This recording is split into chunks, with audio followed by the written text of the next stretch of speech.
ito pong journey ko sa showbiz.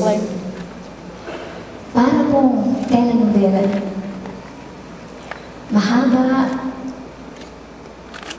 paulit-ulit, nakakatuwa, nakakaiyak, nakakalula, nakakapagod. Pero every time po na naiisip ko, wow, hindi lahat ng nangangarap na singers ay nabibigyan po ng ganitong klaseng pagkakataon at blessings from above, na nagigilty po ako.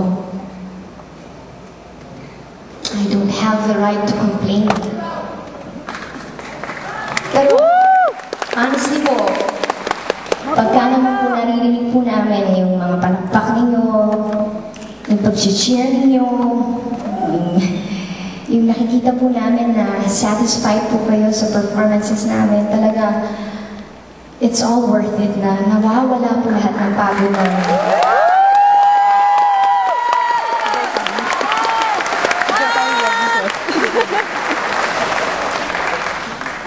And I thank God for all the blessings.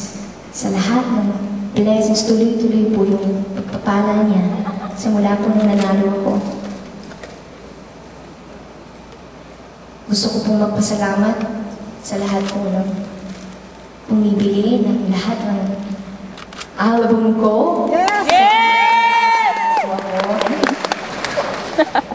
Wow, iba talagang kompleto. Magmula nung debut album ko hanggang sa itong record breaker, yung Music at Me. Sa lahat po ng mga nanood, ng pelikulang nagawa ko po. At syempre, ito po, dito sa Chicago, hindi lang po ito ang first time na mag-concert po kami dito. Ako po. Pero still, binibigyan niyo pa rin po kami ng pagkakataon na mag-perform po para sa inyo. Hindi po kayo nagsasawa sa inyo. Maraming salamat po. Salamat po sa pagpapahalaga ninyo sa isang Sarah Heroico. Mabuhay ka! Sabi po nila, I have come a long way. Tinapon mo? Siguro nga. Pero alam niyo po, ang gustong-gusto kong binabalik-balikan yung pagkakataong katulad nito. Napaka-intimate, kapusap ko kayo dito sa stage, may band, ang music, napakagandang musika. Dito sa stage, I feel safe.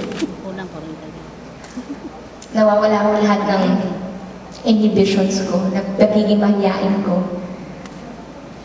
At pag po nakikita ko po kayo dito sa mga concert venues, iniisip ko, wow, ano kaya? Ano kaya yung nagawa kong mabuti?